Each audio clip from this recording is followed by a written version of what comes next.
Allah turunkan kemudian petunjuk, pedoman berkehidupan supaya misi itu sukses dituntaskan. Ini bukti kasih Allah kepada kita. Tidak pernah memberikan kepada kita sebuah tugas berkehidupan kecuali diberikan perangkatnya. Demi Allah saya katakan, saking sayangnya Allah kepada kita, tidak pernah menugaskan apapun kepada hamba itu. Yang sering kita sebut dengan ujian itu. Jadi nggak mungkin setiap hamba itu diuji kalau tidak diberikan perangkat untuk menyelesaikan ujian itu. Jadi Allah tuh saking sayangnya, satu, menginginkan kita selalu tenang, senang, menginginkan kita terhormat. Jadi kurang sayang apa lagi? Kurang sayang apa lagi?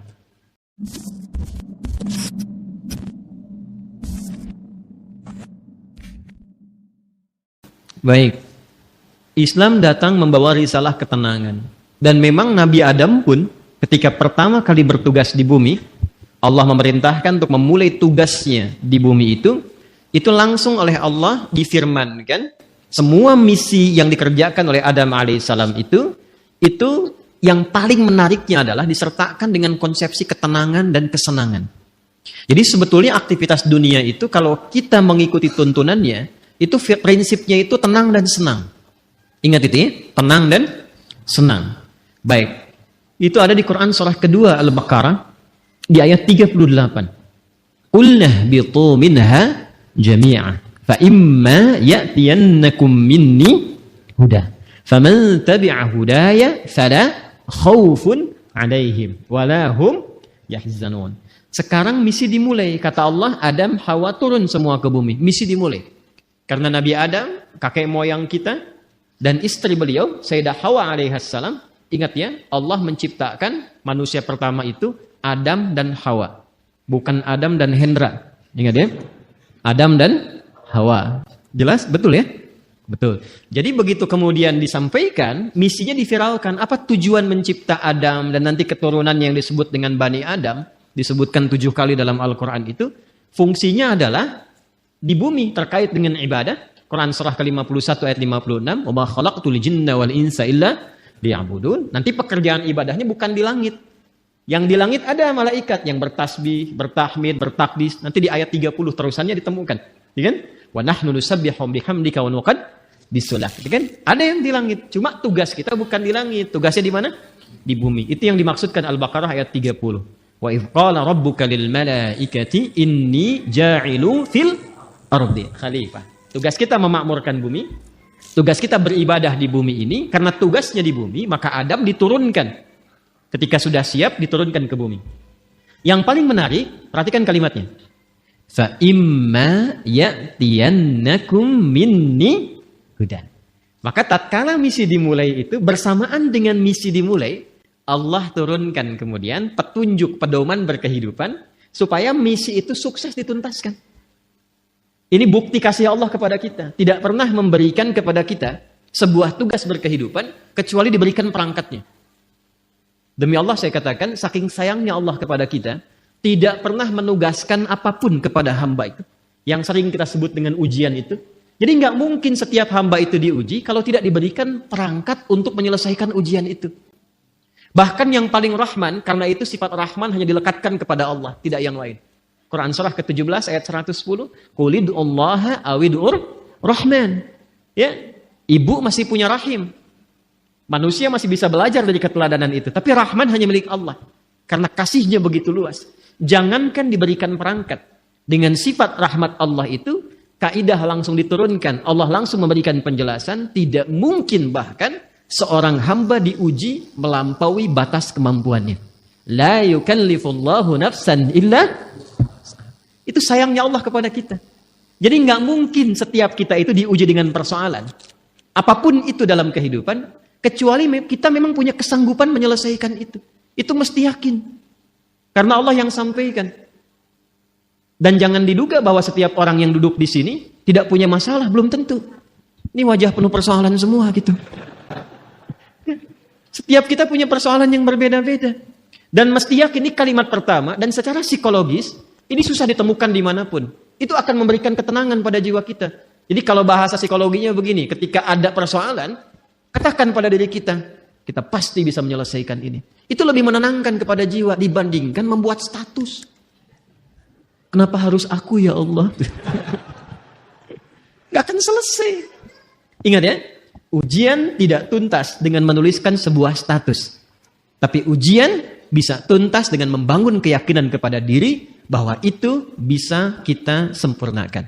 Lalu turunlah surah Al-Insyirah untuk memberikan kelapangan kepada jiwa. Inna ma'al usri. Itu konsepsinya jelas. Jadi kalau sedang punya persoalan, katakan dulu pada diri kita. Insya Allah saya mampu mengatasi ini.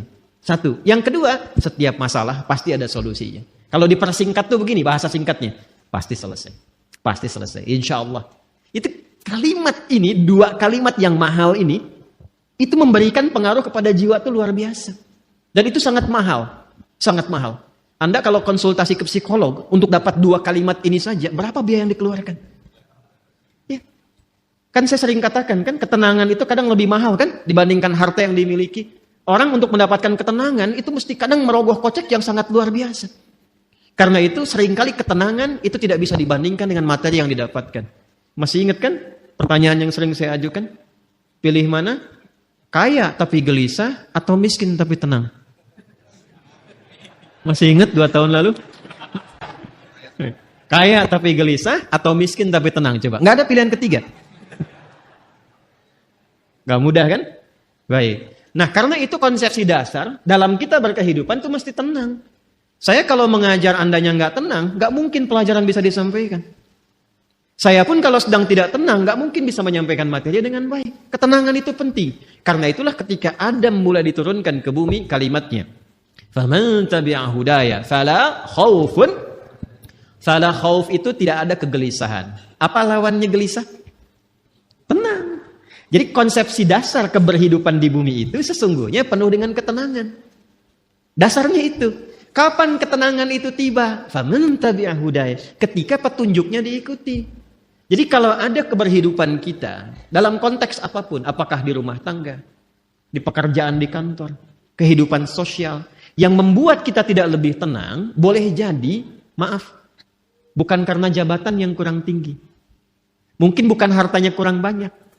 Bukan karena gelar belum banyak terkumpul. Boleh jadi interaksi kita dengan pedoman yang telah Allah tetapkan itu belum tinggi. Coba keluarkan pedomannya. Kemudian walahum yahzanun, dan tidak larut dalam kesedihan. Apa lawannya sedih? Senang. Harusnya keberhidupan di bumi itu konsepnya tenang dan senang. Mau di sini senang, mau di sana senang, di sini, di sana, di mana-mana. Itu memang konsep dasar berkehidupan. Kapan itu terjadi? Kapan? Bukan untuk disyairkan, dilirikan, tapi untuk dikaji. Ketika faman tabi'a hudaya. Ketika pedoman itu diikuti. Karena itu, saking rahmannya Allah kepada kita, dari sejak generasi Adam alaihissalam, kemudian berganti berketurunan, Adam, Hawa menyatu, melahirkan keturunan. An-Nisa ayat yang pertama, ya ayyuhan nasu taqu rabbakumul ladzi khalaqakum min nafsin wahidah wa khalaqa minha wa batha minhuma rijalan katsiran wa nisaa wattaqullaha alladzi tasaaluna bihi wal arham innallaha kana 'alaikum raqiba. Adam, Hawa, Quran surah 4 ayat 1 menyatu melahirkan keturunan lelaki dan perempuan. Lalu menyebar semuanya ini. Berbeda-beda tempat. Ya, boleh jadi beda RT, beda RW, beda kecamatan sampai beda benua. Bahkan sukunya bisa tidak sama. Dalam bahasa Arab perbedaan komunitas disebut dengan sya'bun, jamaknya disebut syu'ubun. Suku disebut dengan qabilah, kabilah jamaknya qabail. Maka turun Quran surah ke-49 ayat ke-13. Ya ayyuhan nasu, hei semua manusia yang berinteraksi dalam kehidupan. Jadi kalau disebutkan nas, itu sifat manusia yang punya sifat sosial, akan butuh orang lain. Pasti berinteraksi. Kata Allah, hei semua manusia tanpa kecuali, yang dekat, menengah, ataupun jauh. Jadi yang merasa dekat dengan orang lain, dekat dengan Allah, atau menengah, ataupun tinggalnya di tempat yang jauh. Karena ia itu panggilan disebutkan 361 kali dalam Al-Quran, memanggil dengan semua jarak. Ayyuha, ayyunya munada, haknya tanbih. Ayyuha disebutkan 150 kali dalam Al-Quran, berfungsi untuk menguatkan dan mengingatkan. Kata Allah, saya tegaskan, saya ingatkan. Kalian semua itu, inna khalaqnakum min dzakari wa untha. Dengan keagunganku. Jadi, saking kita itu dinilai tinggi oleh Allah, Maka ayatnya dibuka dengan kata inna, menggunakan bentuk ta'zimun nafsi li ta'zimi sya'ni. Rumus cepatnya begini, rumus cepatnya. Jika ada dalam Al-Quran dibuka dengan kata inna, naknya panjang, tidak pendek. Karena ada inna, ada inna. Jelas? Wal 'asr. Quran surah 103. Wal 'asr. Innal insana lafi khusr. Itu yang pendek. Innal insan. Ya, itu inna di situ huruf taukid. Inna harfu nasbin wa taukidin tansibul isma wa tarfa'ul khabara mabniyun 'alal fathi la mahalla lahu minal i'rabi. Itu gramatikal nahwunya. Tapi kalau ada panjang inna, maka itu gabungan dari inna pendek plus na panjang, singkatan dari nahnu. Rumus cepatnya, kalau dibawa ke Quran terkait dengan Allah, jangan diartikan jamak. Awas, ini ngaji ilmu balaghah, jangan diartikan jamak, nggak tepat kalau jamak. Ya, karena itu kita harus bahas dengan ilmunya. Maka di ilmu balaghah nanti itu ada kaidah begini, ada kaidah nanti disebut dengan huruf-huruf menunjukkan ta'zimun nafsi, menghadirkan keagungan zat. Keagungan zat. Nah, menariknya di Quran itu, Allah kalau sudah menampilkan keagungan zatnya, itu selalu menggunakan kata inna panjang. Untuk memberikan kesan bahwa informasi yang disampaikan begitu agung. Jadi ada yang istimewa di informasi itu. Nggak sama dengan yang lain-lainnya. Ada yang mahal nilainya. Istimewa sekali. Saking istimewanya, Allah menghadirkan keagungan zatnya untuk menunjukkan keagungan informasi yang disampaikan. Contoh. Tiap hari ada siang, ada malam ya. Sebelum kehidupan berakhir. Malam itu kan normal. Setiap berganti, sekarang malam. Kemarin ada malam? Ada ya? Baik. Malam itu bahasa Arabnya lail. Tapi ketika yang ada istimewa di malam itu, makanya pakai tak di ujungnya. Dari lail jadi lailah. Saya tanya begini. Kemarin saat Ramadan, ada malam yang istimewa nggak? Namanya malam apa? Lailatul Qadar. Baik ya? Kalau ada tak berarti istimewa ya. Coba lihat surahnya, surah ke-97. Bukankah ketika menyebutkan malam Al-Qadar itu, di depannya pakai inna panjang? Inna anzalnahu fi, untuk memberikan kesan bahwa informasi yang disampaikan begitu istimewa. Nah, kita ini manusia itu bukan makhluk biasa. Ini makhluk istimewa, Pak, Ibu. Jadi jangan melihat diri kita itu sebagai sesuatu yang rendah, tidak. Allah murka itu. Ya, kita itu makhluk yang istimewa. Saking istimewanya, itu Allah sudah menyampaikan dengan kalimat yang sangat indah dan menghiasi kita dengan segala kemuliaan dari ujung kepala sampai ujung kaki. Itu mulia. Buka Quran surah ke-17 Al-Isra ayat ke-70. Walaqad karramna bani Adam. Tuh, ada lam, ada qad. Lamnya taukid, qadnya tahqiq. Ya, jadi qad itu bisa tahqiq, bisa takrib, bisa taukid. Walaqad karramna, dan aku tegaskan kata Allah, aku jamin. Dengan keagunganku kata Allah, aku berikan semua sifat-sifat kemuliaan pada semua anak cucu Adam. Jadi dari ujung kepala sampai ujung kaki itu kita itu mulia. Ingat, harus paham ini ya. Saking mulianya kita ini dijaga oleh Allah supaya semua bagian tubuh kita itu tidak berinteraksi dengan segala yang bersifat hina. Karena itu semua fungsi tubuh kita harus digunakan pada yang baik-baik, pada yang mulia-mulia. Untuk itulah kenapa ada ayat turun membimbing tentang bagaimana cara menatap. Jadi melihat saja diatur. Kalau binatang kan tidak diatur. Coba lihat, monyet kan segera dilihat kan? Halo? Kenapa jadi tegang begini? Coba keragunan. Lihat monyet. Monyet segala dilihat kan? Apa saja dilihat? Pisang dilihat, kacang dilihat, antum dilihat. Ibu-ibu mau pakai jilbab, mau nggak pakai jilbab, dilihat juga. Mau yang ada aurat, yang terbuka aurat, yang tertutup, dilihat juga. Itu siapa? Monyet. Saya ulang, itu siapa? Monyet. Jangan disalahkan. Ada ibu-ibu lewat misalnya aurat terbuka, dilihat. Wih, haram, nggak bisa, monyet kok. Karena kita bukan monyet, kita bukan binatang, maka diatur. Penglihatannya diatur, jangan melihat yang tidak mulia kata Allah, karena matamu itu mulia. Maka turunlah Quran surah Cahaya, surah 24 ayat 30 untuk laki-laki, ayat 31 untuk perempuan. Qul lil mu'minina yaghuddu min absarihim wa qul lil mu'minati yaghuddna min absarihim. Kata Allah, kamu itu makhluk mulia. Karena itu pandanganmu pun harus mengarah pada yang baik saja. Ketika yang dipandang itu nggak bagus, palingkan. Ghaddul basar itu bukan nggak boleh lihat. Ketika yang dilihat tidak layak, jangan dilihat. Gambar-gambar yang tidak elok, jangan dilihat. Tontonan yang tidak bagus, jangan dilihat.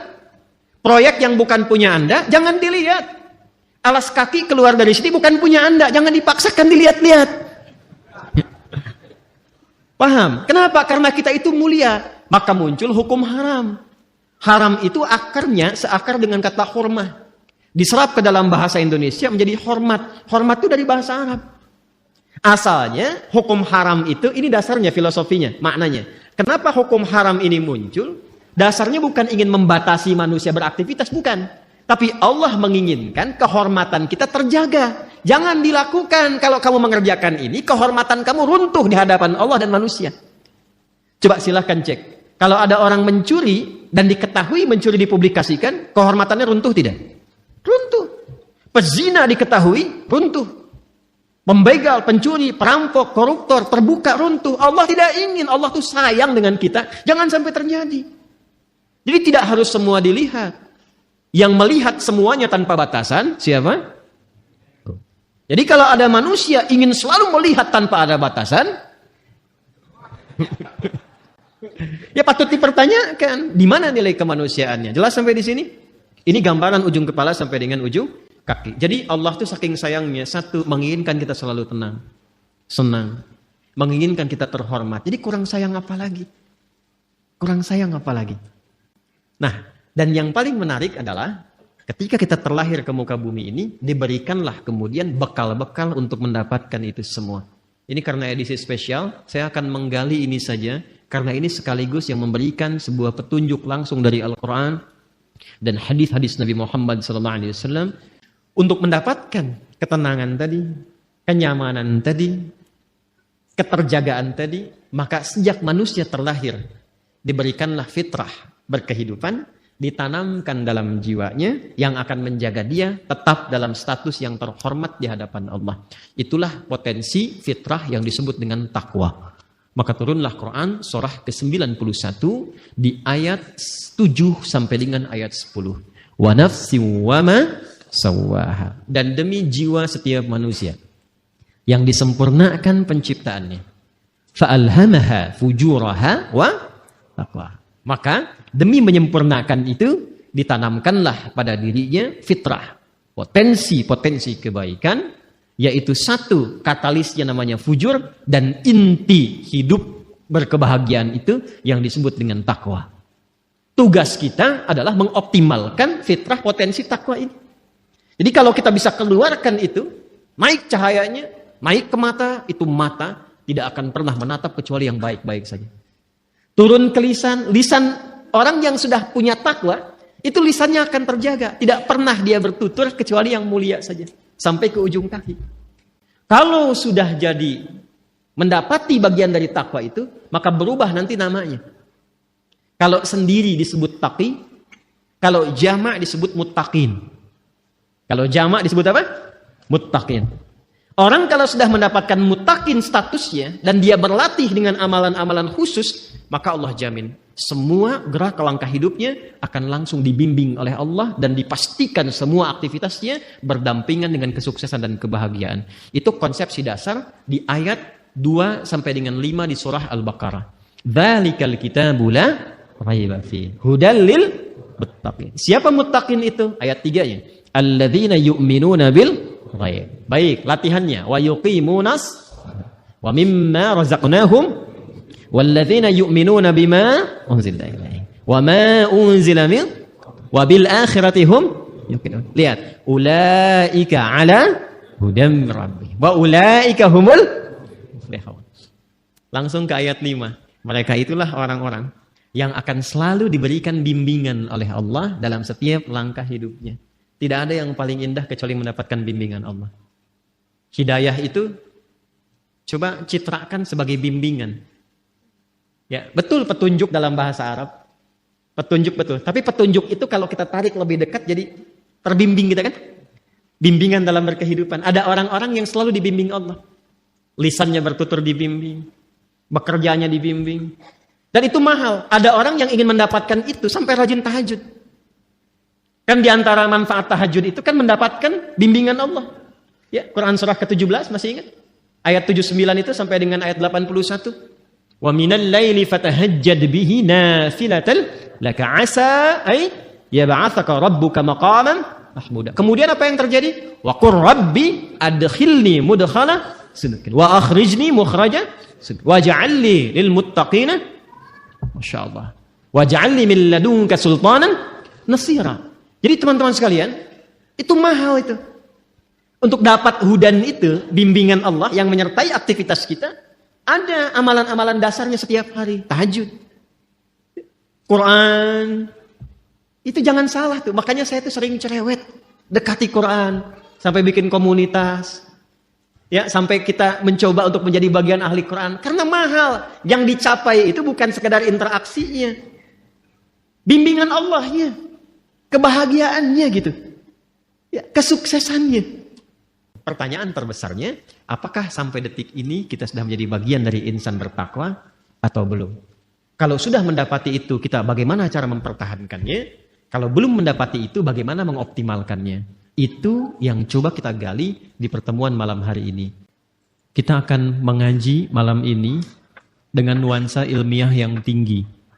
Karena itu butuh fokus yang luar biasa.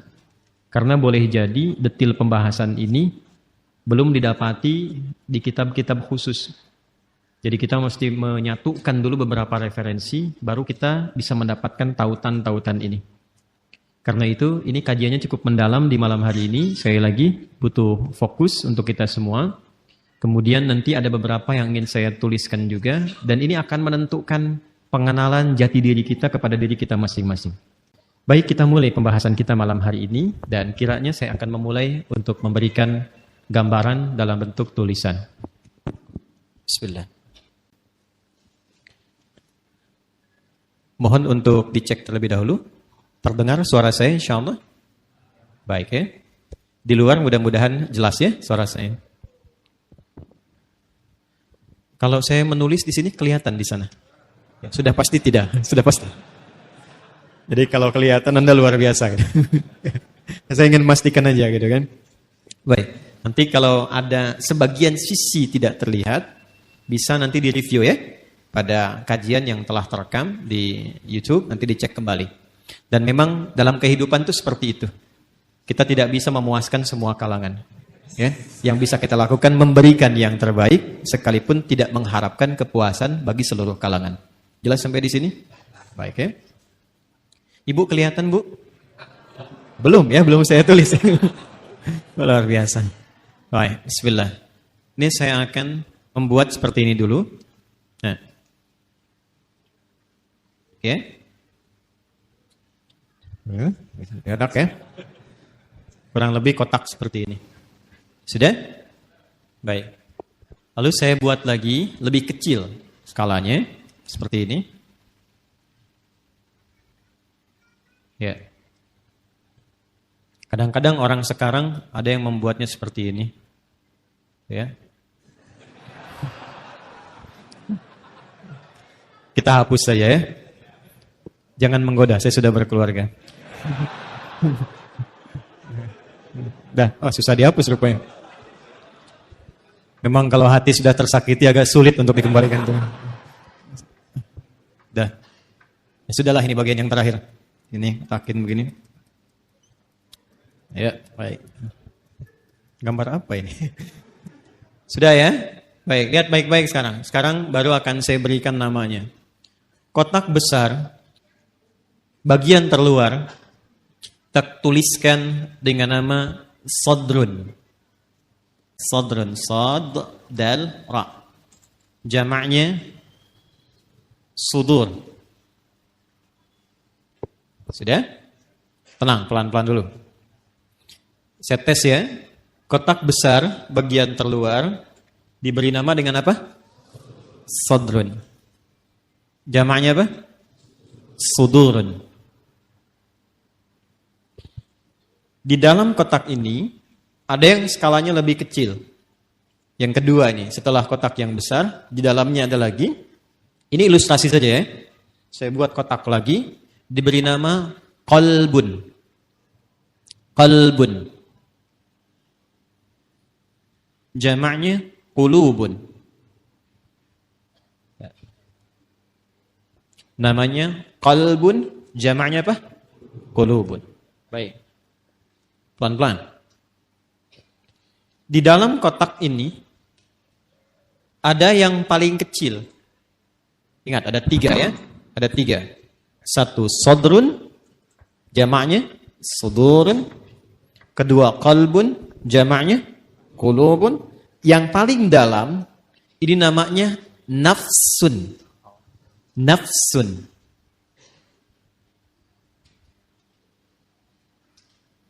Nafsun. Apa jamaknya? Nafsun. Pelan-pelan. Jamaknya, namanya nafsun, jamaknya bisa 2. Bisa anfus, bisa nufus. Ya? Bisa anfus, bisa nufus. Ya. Anfus dan nufus. Infus tidak ada kaitannya. Ya. Jadi nafsun jamaknya anfus dan nufus. Sudah. Di dalam nafsun ini ada 2 fitrah yang Allah tanamkan dalam jiwa kita. Dan ini inti kehidupan kita ada di sini. Inti kehidupan kita. Jadi seseorang mengalami kehidupan kalau tinjauan dari fisikanya, biologinya, kan? Ketika jiwanya, rohnya sudah ada, maka dia mulai bergerak, maka dipandang hidup. Tapi bagaimana dia bergerak itu ada inti kehidupannya. Maka di dalam nafsun ini ada inti hidup kita. Ada 2 ditanamkan di dalamnya. 1 ada kutub positif disebut dengan takwa. Ada lawan dari sini. Terlihat sekilas lawan. Padahal nanti intinya sebetulnya sebagai katalis ya, untuk mensupport supaya nilai takwa ini muncul. Yang kedua disebut fujur namanya. Ya. Dan ini nanti sifat kehidupan ini akan seperti ini. Selalu ada positif, negatif. Kutub positif, kutub negatif. Apapun itu, kalau mau ditarik ke dunia elektrik juga seperti itu. Di baterai itu kan ada kutub positif, ada kutub negatif. Di kimia itu di atom ada proton, ada elektron. Gitu kan ya? Baik.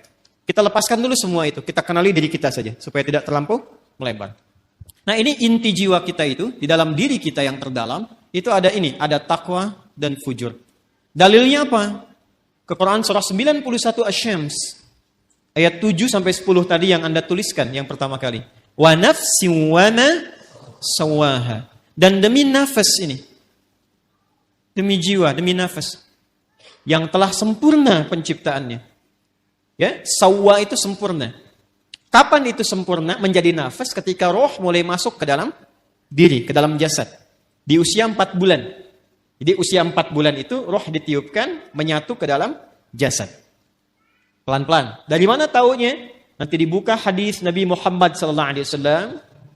Kalau paling mudah mungkin lihat saja Al-Arba'in. Kan lebih mudah diakses ya. Hadis nomor keempat dari sahabat Abdullah bin Mas'ud radhiyallahu taala anhu. An Abi Abdurrahman Abdullah bin Mas'ud radhiyallahu taala anhu. Qala Rasulullah sallallahu alaihi wasallam wa huwa sadiqul masduq. Inna ahadakum yujma'u fi batni ummihi 40 yawman nutfah. Thumma yakunu mithla dhalika 'alaqa, thumma yakunu mithla dhalika mudghah. Thumma yursalu ilaihi al-malak fayanfukhu fihi ruh. Jadi setiap kita anak cucu Adam dicipta oleh Allah, berproses dalam rahim ibundanya itu 40 hari pertama proses percampuran antara spermatozoa dengan ovum. 40 hari kedua membentuk zigot. Mulai menempel di dinding rahim, mulai berproses. 40 hari ketiga menjadi mudghah, sebentuk daging keratan. Mulai ada bentuknya di 40 hari ketiga ini, baru kemudian diutus malaikat untuk meniupkan roh dengan izin Allah Subhanahu wa taala.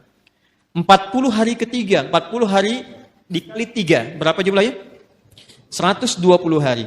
Kalau 1 bulan itu kita genapkan misal 30 hari, 120 bagi 30 berapa? 4. Maka bertemu 4 bulan. Jadi ketika ada seseorang mengandung, seorang ibu misalnya, maka usia 4 bulan kandungan itu roh ditiupkan. Sudah ada roh tertanam. Dan nanti amalannya sudah beda, ingat.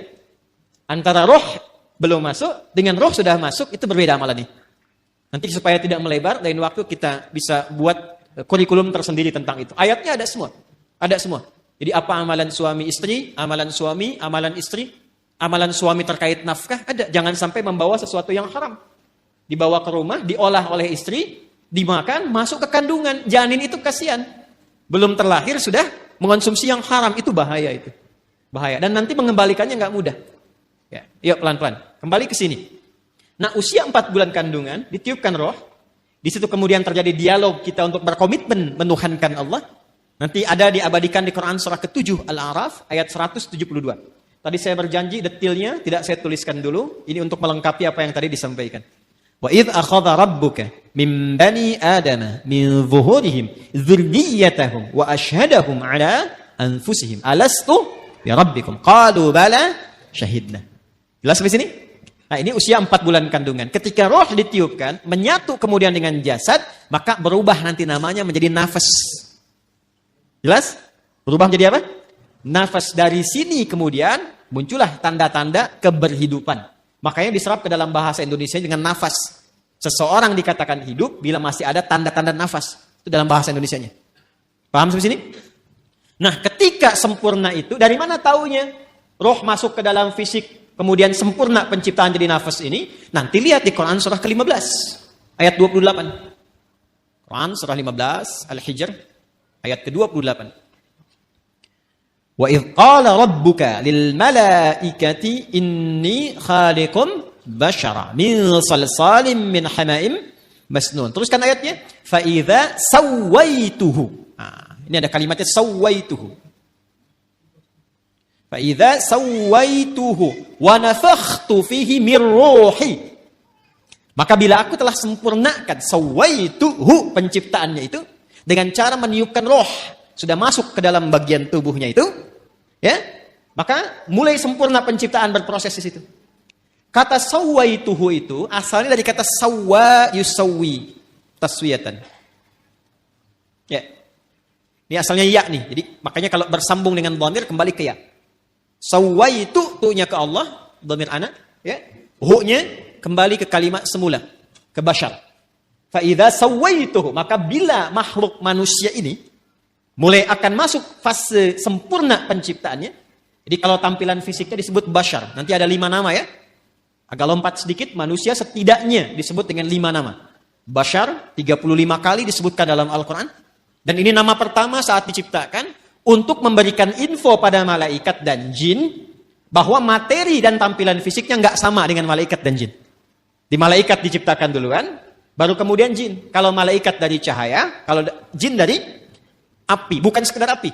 Ya, api yang menyambar-nyambar. Makanya ayat 27-nya disebutkan jin dulu. Quran surah ke-15 ayat 27 itu jin dulu. Wal janna khalaqnahu min qablu min naris samum. Dan kalangan jin itu diciptakan sebelum manusia, bahan dasarnya api yang menyambar-nyambar, menyala. Manusia beda, disebut dengan bashar. Menunjuk pada tampilan kulit yang halus, secara fisikal beda dengan malaikat dan jin. Ini kata dasarnya sawwa nih. Ya, sempurna. Jadi ketika disebut sempurna itu, kalau rohnya sudah masuk ke dalam jasad. Ketika masuk itu menjadi nafas. Dari mana taunya? Tafsir ke Quran surah 91. Ayat 7 itu sampai dengan 8. Wa nafsin wa ma sawwaha. Dapat sawanya nih. Ya, dan demi nafas yang telah sempurna, tertanam, sempurna, tercipta dalam jiwa itu, menyatu ke dalam tubuh kita itu, maka ketika sempurna itu terjadi, diilhamkanlah fa'alhamaha fujuraha wa taqwaha. Nah, jadi dalam jiwa setiap kita yang hidup itu ada inti kehidupan. Intinya di sini, fokus ini ya. Ini yang paling penting. Intinya ini, takwa ini. Jadi generator hidup kita itu ada di jiwa takwa. Kutub positifnya. Sederhananya, bahasa singkatnya, Jadi kalau kita gali terlalu panjang nanti, kecuali kalau mau ngaji sampai subuh. Mau sampai subuh di sini? Silakan, saya jam 9 selesai. Ini panjang nih, karena harus membahas 115 kata dalam Al-Quran. Nanti takwa disebutkan 115 kali dan derivasinya. Lawannya nafsu 115. Jadi kalau mau bahas itu, mungkin bisa sampai subuh yang 2 hari ke depannya. Takwa secara singkatnya saja, adalah akumulasi setiap sifat-sifat kebaikan. Dalam istilah Al-Quran, sifat baik itu seringkali ditampilkan dengan diksi atau dengan kata khair namanya. Khair. Wah, ini kalau ngajinya agak dalam, agak panjang kita. Khair. Ada baik secara fisik, jasmaninya bagus, sehat, baik. Itu biasanya orang Arab menyebut dengan kata thayyib. Thayyib. Kata thayyib pertama ada di Al-Baqarah ayat 168. Ya ayyuhan nasu kulu mimma fil ardi halalan thayyiban. Jadi kalau kita mau makan, kata Al-Quran, coba cari bahan makan itu, bahan dasarnya dengan cara yang legal. Jangan melanggar hukum. Jangan mencuri, jangan korupsi, jangan merampok, membegal, mengambil hak orang lain, jangan dilakukan. Kalaupun sudah dapat dengan cara yang halal, maka cari yang dikonsumsi itu yang menyehatkan untuk tubuh. Jadi tidak semua yang diinginkan itu mesti dimakan. Ini satu kalimat ini kalau benar dipraktekkan, insya Allah tubuh kita itu sehat. Jadi kata Al-Quran kalau mau makan, cari yang menyehatkan. Boleh, silahkan. Mungkin variasi menunya ada. Tapi sekiranya tidak menyehatkan, tidak harus dikonsumsi. Jelas ya? Itu indah sekali. Sehingga membuat tampilan fisik kita itu sehat. Sambal, bagus. Tapi sambal satu baskom, tidak bagus.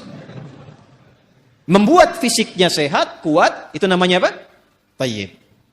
Tapi kan tidak semua yang fisiknya sehat itu sifatnya juga sehat. Kan ada orang-orang yang tampilannya bagus, rapi, bersih, fisiknya kuat, tapi sifatnya kan gak baik juga. Kan ibu tahu ya, Bang Thayyib itu. Dia kan sehat sebetulnya kan? Fisiknya kuat, tapi 2 kali puasa, 2 kali lebaran, pulang-pulang. Ada apa itu? Nah, sekarang banyak yang fisiknya bagus. Berdasi, berjas, tapi pencuri juga. Ya, penipu juga.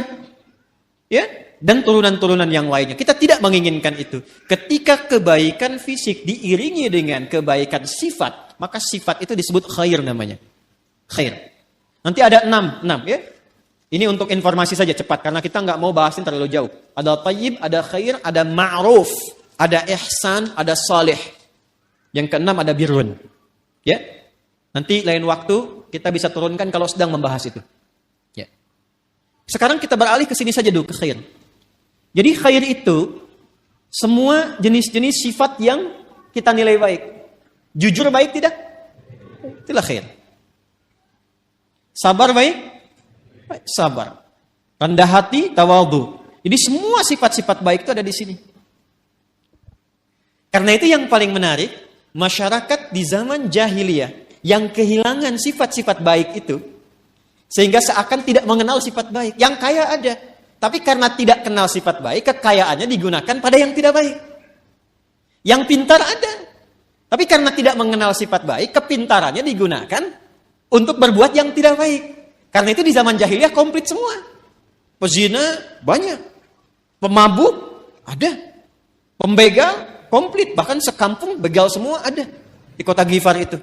Ya, ada semuanya. Tapi ketika Allah Subhanahu wa taala menghendaki memilih Rasulullah sallallahu alaihi wasallam, memberikan pencerahan, membawa risalah rabbaniyah dengan Al-Qur'an itu, maka alhamdulillah berhasil merubah, mentransformasikan dari masyarakat jahiliyah, dikenalkan sifat-sifat baik lewat Quran itu.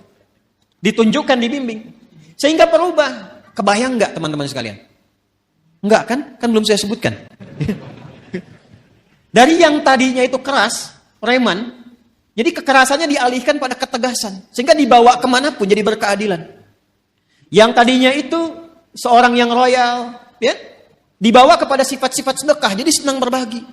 Yang tadinya angkuh, jadi tawadhu. Sehingga ketika mereka pun kemudian ikut Nabi ke Yathrib, Yathrib itu satu tempat yang sangat tertinggal jauh, ekonominya resesi, di bawah resesi. Kencang lah. Konflik sosialnya tinggi. Aus Khazraj itu 6 abad belum pernah selesai pertikaiannya. Dibawa risalah ke sana, sifat-sifat ini muncul, jadi berubah menjadi suasana kota yang tercerahkan. Semua sifat baik ada di situ dan kisahnya viral. Sampai viral ke seantara wilayah Jazirah Arab, sehingga kalau orang mengatakan ada orang jujur di mana? Di sana tuh, Yasrib itu. Kalau mau cari orang paling tawadhu, ada di sana tuh. Sehingga ketika dikenal suasana kota, dalam bahasa Arab disebut Madinah, yang tercerahkan penuh dengan cahaya munawwarah. Maka dikenallah sampai dengan sekarang Al-Madinah Al-Munawwarah. Maka dipersaksikan langsung oleh Allah Subhanahu wa taala perubahan itu dari kalangan-kalangan komunitas pada masa itu, berubah dari jahiliyah menjadi punya sifat-sifat baik. Umat yang punya sifat-sifat baik disebut khair ummah.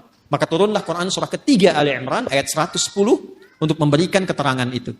Kuntum khaira ummatin ukhrijat linnasi ta'muruna bil ma'ruf wa tanhauna 'anil munkar wa tu'minuna billah. Yang ingin saya katakan, kumpulan semua sifat-sifat baik ini kalau kita kumpulkan, akumulasinya itu ada di takwa di sini. Karena itu setiap manusia yang terlahir itu punya kecenderungan berbuat baik, siapapun dia. Itu diantara fitrah. Nah, ini yang disebut fitrah itu ini. Jadi kembali ke fitrah itu kembali ke sini. Ya, kembali ke fitrah, kembali ke sini. Menjadi lebih meningkat, tereksplor jiwa takwanya. Apa diantara fitrah itu? Yang pokok 2. Satu adalah kecenderungan pada kebaikan. Karena itu manusia, sejelek apapun, itu tetap sebetulnya punya fitrah baik dalam jiwanya. Punya fitrah baik. Karena itu pencuri pun itu pada hakikatnya nggak mau dicuri. Silahkan cek. Ya, pencuri pun nggak mau dicuri. Ya, siapapun penipu pun nggak mau ditipu. Kan saya pernah cerita 2 tahun lalu, masih ingat? 2 tahun lalu kan? Ya kan? 3 orang pencuri, 1 ketuanya, 1 asisten, yang 1 anggota kan? Begitu mereka mencuri itu, tiba-tiba setoran. Biasa setorannya sekian, yang 1 kurang. Yang asisten. Begitu dicek, ternyata dia nyimpan di belakang sakunya. Ketahuan, kata bosnya, kamu mencuri ya, padahal mereka baru mencuri. Jadi sejatinya, setiap manusia itu tidak ingin berbuat curang. Hatinya pasti menolak. Nah, itu fitrah yang harus disentuh untuk kembali. Karena itu saya tidak terbiasa untuk mencela misalnya. Ya, yang sudah tercela itu nggak harus dicela lagi. Buang-buang energi mencela yang sudah tercela. Kita doakan, sepanjang masih hidup, dia punya hak untuk soleh. Orang salah itu, ingat ini ya, orang salah itu, sepanjang masih berkehidupan, tetap punya hak untuk soleh. Karena itu, kita kewajibannya membantu dia untuk menemukan haknya itu. Jadikan jembatan diri kita. Kadang-kadang, fikih dakwah itu bisa lebih bermakna dibandingkan dengan fikih-fikih terapan syariat. Jadi kadang-kadang yang didahulukan tuh fikih dakwah dulu, bukan hukum dulu secara fikih syariat. Contoh misalnya, di samping masjid, ada orang Islam. Misal, di masjid manapun misalnya, ada orang Islam, tetangga masjid, dekat masjid. Ilustrasinya, ini masjid misalnya, di sini rumah, ya jarak 5 meter, ini speaker masjid ke sini misalnya. Ya. Sepeda ada, motor ada, mobil ada. Tapi masih belum mau ke masjid. Tetangga masjid mengaku beriman, nggak mau ke masjid. Apa hukumnya? Oh, bakar rumahnya. Ya. Nah, sebelum kita berbicara hukum haram, hukum halal, hukum ini itu, kita baca dulu dengan fikih dakwah. Hukumnya, ajak dia ke masjid. Paham? Minimal kita doakan dalam sujud. Masih ingat 2 tahun lalu? Selalu begitu kan kisahnya kan? 2 tahun lalu saya pernah cerita kan? Ya, 1 kali di satu tempat komplek bagus, tapi bukan di sini. Jangan khawatir warga di sini, bukan di sini. Sebelum saya ke sini. Ada cerita, Ustaz, komplek ini mewah bagus. Tapi warganya muslim belum senang ke masjid, sehingga safnya itu sedikit gitu. Oh, begitu Pak. Masya Allah saya bilang. Sudah didoakan? Sudah ditengok? Belum. Kalau begitu begini Pak. Besok Bapak beli buah. Habis subuh, libur, ya, Sabtu, dari masjid, bawa buah, mampir ke rumahnya dia. Yang muslim itu yang belum ke masjid. Nanti Bapak ke situ, kalau dia tanya, Assalamualaikum, aja apa kabar? Bapak bilang, Waalaikumsalam warahmatullahi wabarakatuh. Dia, Bapak sehat, sehat. Saya kira Bapak sakit. Nggak kelihatan di masjidnya ada buah gitu. Coba aja dulu. Itu alhamdulillah tuh. Pekan depannya, nambah jamaah itu. Pulang ke masjid. Kadang-kadang itu masih didahulukan deh. Itulah khair. Itulah khair. Jadi akumulasi dari setiap ini, khair itu membentuk karakteristik apa? Takwa. Nah ini mesti dioptimalkan. Karena kalau ini keluar, setiap kita insya Allah otomatis jadi orang baik. Ya, pasti dia orang baik tuh, insya Allah. Karena Allah yang jamin. Ini mesti dioptimalkan. Nah, untuk menjadikan percepatan ini keluar, maka ada katalisnya. Belajar kimia ya? Ya. Kan ada ikatan-ikatan itu ya, termasuk yang mempercepat. Untuk mempercepat ini keluar, muncul. Ya, kalau mangga pengen cepat matang, dia apa? Dikarbit ya, bahasa sederhana dikarbit ya. Ini ada katalis supaya cepat keluar ini muncul, maka diciptakanlah lawannya. Lawan ini sejatinya bukan lawan kontra, tapi untuk memberikan stimulus supaya yang ini cepat keluar. Disebutlah fujur namanya. Maka setiap ditemukan sifat baik di sini jujur, maka akan ada lawannya di sini di fujur. Misal, di sini ada jujur, di sini pasti ada dusta. Anda sekuat apapun membuat kalimat, tidak ada dusta di antara kita, tetap dustanya ada. Karena ini bawaan untuk mempercepat ini keluar. Sabar di sini ada amarah. Tawadu, rendah hati di sini ada sombong. Karena selalu berlawanan. Wa min kulli syai'in khalaqna zawjaini la'allakum tadhakkarun. Segala hal itu aku ciptakan berlawanan supaya kalian sadar, kata Allah, hanya aku yang tunggal, yang tidak punya pasangan. Itu ada di Quran surah 51 ayat 49. Nah, konsepnya begini. Teruskan. Wa nafsin wa ma sawwaha fa'alhamaha fujuraha wa taqwaha. Nah, konsep dasarnya ayat 9-nya. Kalau kita bisa mempraktekkan ini, insyaallah lebih damai, lebih tenang, lebih bahagia. Walaupun mempraktekkan tidak semudah mengucapkan. Qad aflaha man zakka. Dijamin kata Allah. Jadi qad itu ada tahqiq, ada takrib. Takrib itu untuk mendekatkan sesuatu. Jadi kalau informasi ada pakai qad berfungsi takrib, artinya momennya sudah dekat. Misal, kan kalau mau salat ada iqamah ya? Qad qamatis salatu, qad qamatis salah. Nah, dengar itu? Dengar ya? Qad qamatis shalah, maksudnya apa? Salat sudah dekat, siap ditunaikan. Kodnya takrib di situ. Ada yang bermakna tahqiq, taukid, penguat, penjamin. Ya, yang di sini itu penjamin, penguat. Ya, qad aflaha man zakkaha. Kata Allah, aku jamin. Orang akan mendapatkan atau cenderung lebih bahagia, lebih sukses, lebih nyaman hidupnya, zakkaha bila mampu menyucikannya. Ini mahal sekali kalimatnya. Teman-teman, ikhwan, ibu dan bapak, mencuci, tahu mencuci? Sudah pernah nyuci kan? Mencuci, misal, mencuci pakaian, baju. Kalau ada orang mencuci baju, maaf, yang dibuang itu kotorannya atau bajunya? Kotorannya, yakin ya? Bukan bajunya kan? Oh ya. Jadi kotorannya. Supaya apa dicuci? Bersih. Apa lawannya bersih? Kotor. Masya Allah. Jadi kotor itu diciptakan oleh Allah bukan untuk menjadikan tampilan kita kotor, bukan. Tapi untuk menampakkan kebersihan. Sebab gak mungkin ada bersih kalau gak ada kotoran. Jadi filosofi kotor itu bukan untuk menjadikan kita menjadi kotor, bukan. Tapi supaya bersihnya tampak. Sebab kalau gak ada kotornya ngapain dicuci? Jelas ya?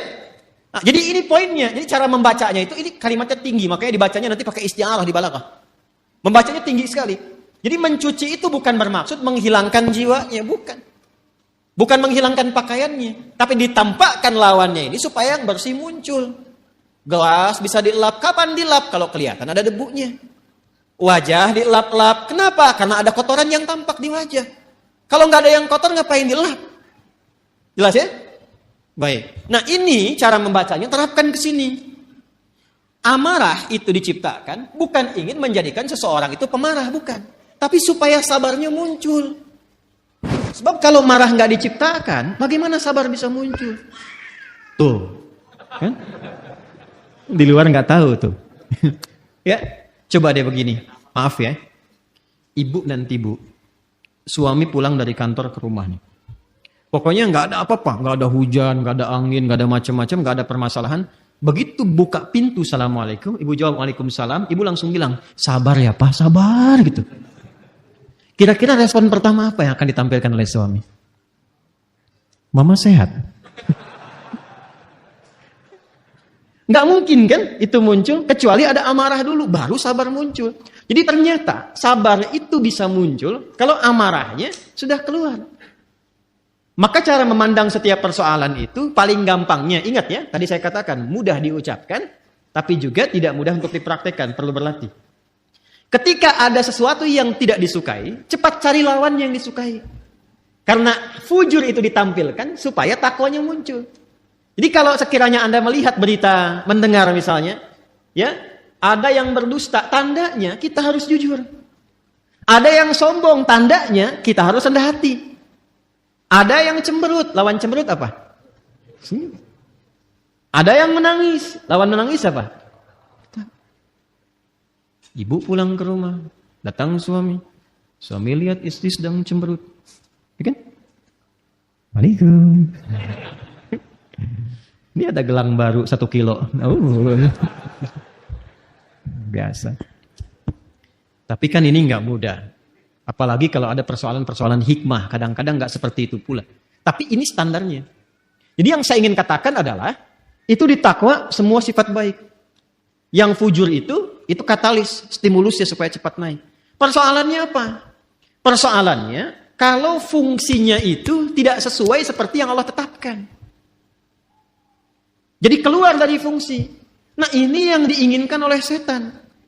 Setan itu sejak mula dia mengajukan proposal untuk menggoda anak cucu Adam dan ikut turun ke bumi, dia sudah mengajukan permohonan kepada Allah untuk menggoda, memanfaatkan sifat fujur supaya dia berdiri sendiri, bocor, keluar punya jalur sendiri. Yang seharusnya mensupport takwa muncul, dibikin bocoran di sifat fujur itu supaya keluar sendiri punya jalur. Itu ada di Quran surah keempat An-Nisa ayat 118. Ya. La'anahullah. Kemudian dia berkata, wa qala la attakhidanna min ibadika nasiban mafruḍa. Coba Pak, lihat. Nanti kalau ngaji lagi bawa mushaf ya. Ya, Quran surah keempat ayat 118. Paling kanan tuh agak ke bawah. Setan dilaknat oleh Allah, lantas dia mengajukan permohonan.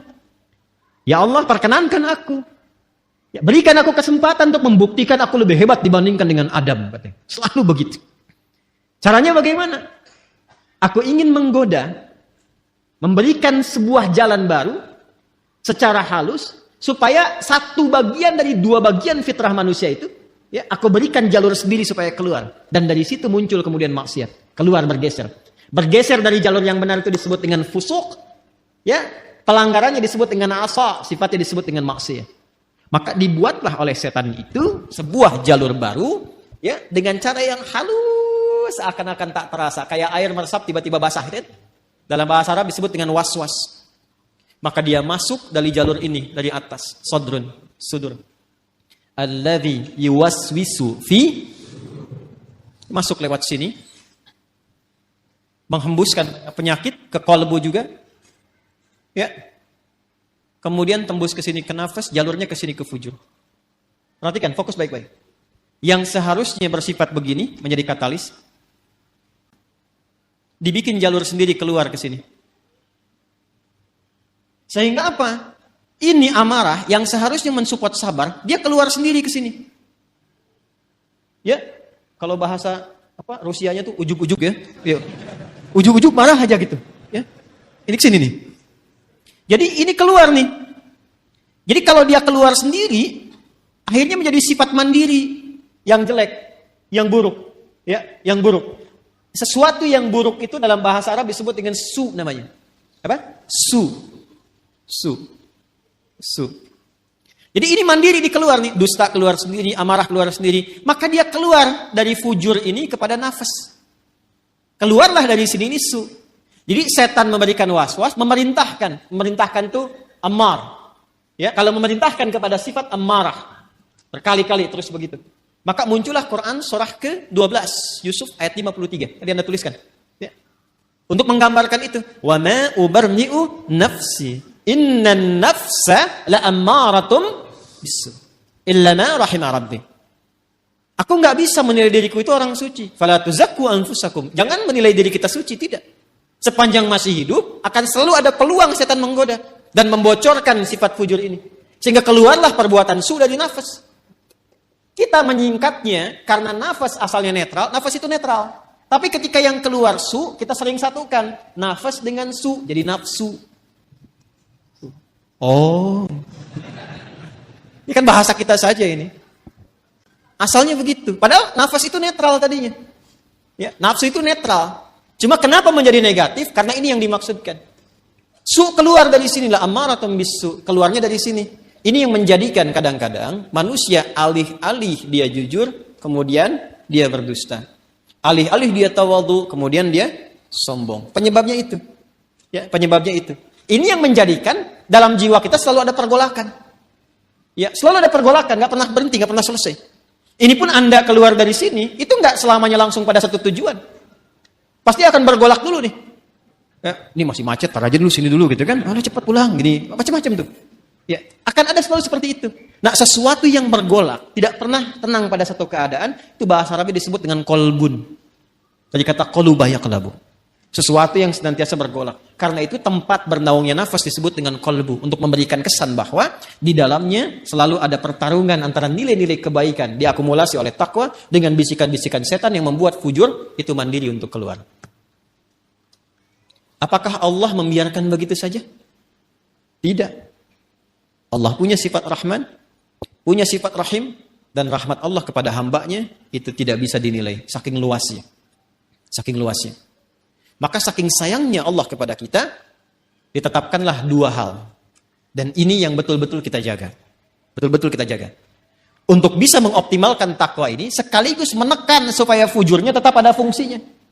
Kalau bisa kita kerjakan dan optimalkan dua hal ini, maka tidak ada tempat bagi setan untuk membangun celah pada jiwa kita. Satu, secara fitrah, Allah tugaskan malaikat untuk mensupport jiwa takwa itu. Jadi ada malaikat yang bertugas juga mendampingi kehidupan kita, yang diantaranya memberikan dorongan-dorongan pada kebaikan. Karena itu menariknya, malaikat disebutkan 88 kali dalam Al-Quran, setan disebutkan 88 kali. Dan itu akan selalu bertarung, bisikan-bisikan itu. Nah, ya. Allahu Akbar, Allahu Akbar. Pernah ada suasana hati? Cepat, sudah adzan, siap-siap. Pernah ada begitu?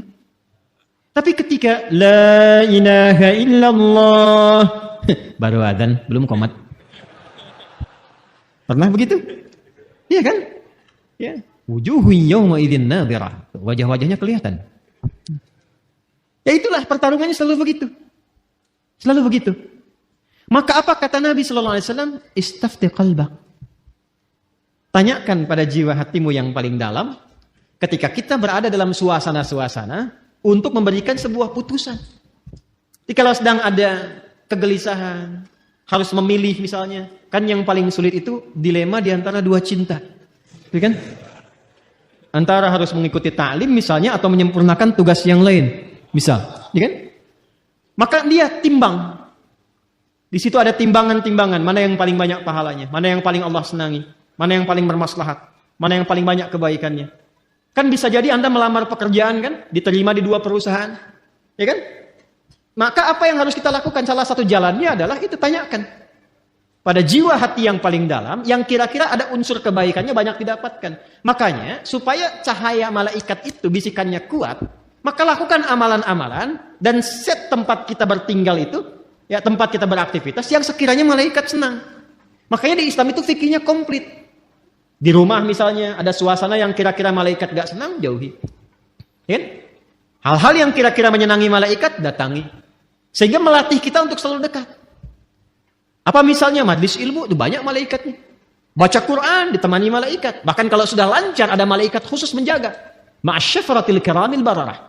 Orang yang lancar bacaan Qur'annya dan rajin dia mengaji, ditemani malaikat khusus. Ya, safaratil kiramil bararah. Dan kalimat kiramil bararah itu punya makna. Yang merubah ahli Qur'an ini menjadi lebih baik.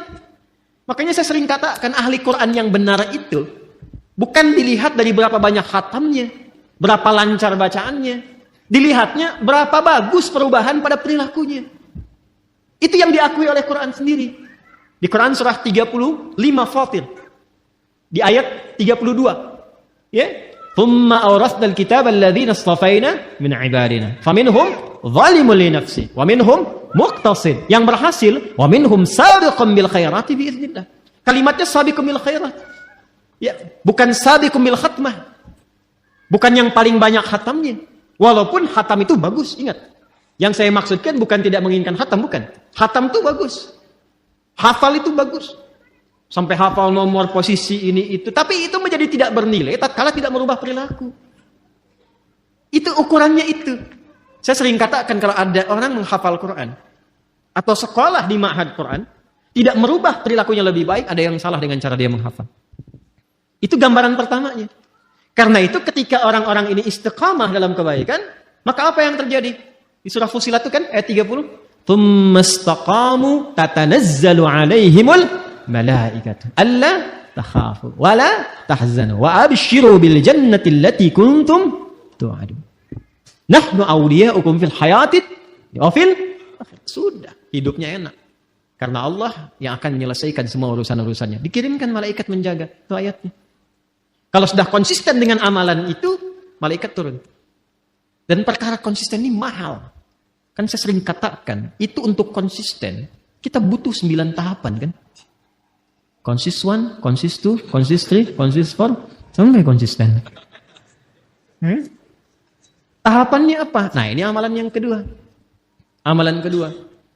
Maka untuk meningkatkan potensi takwa itu, selain mendengar istafti qalbak, bisikan-bisikan malaikat pada kebaikan, bisikan itu bisa menjadi kuat, support itu menjadi kuat jika kita mengerjakan amalan yang kedua. Apa itu? Itulah yang disebut dengan ibadah. Dengan ibadah itu nanti amal keluar menjadi soleh. Maka muncullah istilah amal soleh. Maka desain ibadah sejatinya itu untuk kita sendiri. Ya, orang nggak ruku, nggak sujud terhadap Allah, nggak sholat, nggak menurunkan status Allah sebagai Tuhan. Tetap Tuhan yang Maha Esa, Maha Kuasa. Cuman yang rugi orangnya. Karena ketika diperintahkan ibadah itu, feedbacknya, hasilnya itu kembali ke kita lagi. Contoh gini, ini yang sederhana ya. Ibadah yang pokok itu kan sholat kan? Ya, kita diperintahkan sholat kan? Masih ingat? Coba, sholat kan ciri pertama orang takwa. Dzalikal kitabu la hudan lil. Apa ciri pertamanya? Alladzina yu'minuna bil ghaib wa yuqimunas. Salat amalan pertamanya. Nah, apa fungsi salat itu? Buka Quran surah 29 ayat 45. Utslu ma uhiya ilaika minal kitab wa aqimis shalah. Innas salata tanha 'anil. Nah, teman-teman, fahsya dan mungkar itu sumbernya di sini, di fujur. Di sini semua. Jadi kalau sholatnya benar, ini tertekan nih. Akhirnya fungsinya tetap ke sini. Yang ini yang naik. Karena itu segala kemungkinan perbuatan menyimpang, ya, fahsya, ini fujur itu asalnya rambatan keburukan. Yang baiknya disebut fajar. Kalau fisikal disebut infajar. Kalau kelihatan bendanya memancar, itu infajar namanya. Contoh nih, Anda misalnya ingin menggali air kan? Ya, menggali keluar airnya, memancar, itu infajar namanya. Nabi Musa punya tongkat ya. Tongkat kayu beliau. Dipukulkan ke batu kan. Tongkat kayu dipukul ke batu. Kira-kira yang hancur apa? Huh? Harusnya kan kayunya kan. Tapi karena ini mu'jizat itu berbeda. Untuk ditampakkan kekuatannya supaya manusia ingat kepada Allah dan mengikuti bimbingan Rasul. Melemahkan semua persepsi manusia. Dipukulkan ke batu, keluarlah 12 mata air. Ketika keluar memancar itu bahasa Qur'annya infajar. Al-Baqarah ayat 60, Quran surah 2 ayat 60. Wa idzistasqa Musa liqaumihi faqulna dhrib bi'asakal fanfajarat min husnata asyrata aina. Tongkat kayu Nabi Musa dipukulkan ke batu, keluar 12 mata air. Anda punya tongkat emas, pukulkan ke batu, keluar 12 air mata. Itu keluar tuh. Itu infajar. Ya, nanti ada makna majasi kiasan, disebut fajar namanya. Ya, cahaya matahari pertama yang membelah kegelapan malam itu disebut apa? Fajar. Nah, itu hakikinya. Majasinya adalah respon kita, sinyal kita yang menangkap seruan ketika fajar itu tiba, ditangkap oleh hati kita, suara azan itu untuk mendekat kepada Allah. Waktunya subuh, pancarannya disebut dengan fajar. Lawan dari fajar itu, secara bahasa, itu disebut fujur. Rambatan-rambatan keburukan.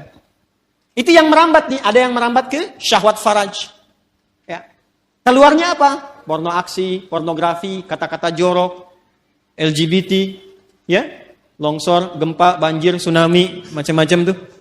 Hati-hati. Bencana-bencana kalau semakin banyak, ada yang harus banyak direnungkan dan dievaluasi. Nah, hal-hal yang terkait dengan fahsya, zina, pornografi, porno aksi, dan turunan-turunannya, itu yang terkait dengan rambatan-rambatan fujur yang disebabkan pada nafsu syahwat. Ada yang kedua, sumbernya merambatnya ke nafsu perut dan akal. Ingin selalu tampil lebih terhormat, ingin tampil sombong, ingin ambil ini, ambil itu lagi. Itu mungkar namanya. Mencuri, merampok, membunuh, menipu, hoax dan sebagainya itu mungkar. Karena itu diingkari langsung oleh jiwa kita. Fahsya dan mungkar itu bisa dicegah kalau kita bisa tekan ini. Apa dan bagaimana caranya? Maka diturunkanlah perintah untuk ibadah berupa sholat. Ketika sholat dikerjakan, tujuan utamanya inna sholata tanha anil fahsya. Makanya ketika kita mulai bertakbir, kita diberikan oleh Allah melalui petunjuk Rasulullah sebuah isyarat bahwa penting menjaga bagian dalam tubuh kita ini, terutama dijaga di bagian terluar. Makanya ketika orang bertakbir Allahu Akbar kan sedekap begini. Ini ilmunya mahal, bukan ilmu utak-atik. Ini bukan cocok logi. Ingat, saya sudah mengkaji dari ayatnya sampai ke hadisnya, sampai ke kitab-kitabnya. Ini ada maknanya. Semua tentang sholat itu bukan gerakan biasa. Jadi gerakannya ada maknanya, bacaannya ada maknanya. Termasuk kenapa diberi nama subuh, zuhur, asar, maghrib, isya. Itu ada maknanya. Kalau mau konsisten dengan waktu, sore itu bukan sholat asar, sholat masa. Tapi kenapa asar? Ya kan? Kalau mau konsisten, zuhur itu sholat nahar. Kenapa zuhur? Ada maknanya. Jadi mengangkat kita begini saja ada maknanya. Terlalu dalam dan luas kalau kita kaji dari awal. Tapi saya ingin tunjukkan terkait dengan ini saja. Kan ketika mengangkat ini kan di sini kan kita simpan. Kita jaga itu. Ya kan? Ini tuh menutup sadrun. Makanya itu di fikih itu alal sadri. Dari 3 pendapat itu di perut ini. Di perut yang satu begini. Kemudian sodar, ini sodar tuh di sini. Ada rongga antara perut dengan dada, ini sodar namanya. Di sini nahar. Nahar itu yang lebih dekat ke leher ke sini. Ya, nahar di sini, ke tenggorokan di sini. Dia ada di sini, ada di sini, ada di sini. Yang lebih terlihat lebih kuat tuh di sini karena sesuai dengan pemaknaan ini. Sodrun di sini. Ya, jadi kita itu ketika sholat, ya, manfaat dari sholat mencegah perbuatan keji dan mungkar itu digambarkan juga dalam gerakannya. Begitu bertakbir, buang semua urusan dunia ke belakang, pasrahkan diri kita sepenuhnya kepada Allah. Makanya imam berbalik mengatakan sallu salatan muwadda'. Salat rasakan seolah-olah ini salat perpisahan.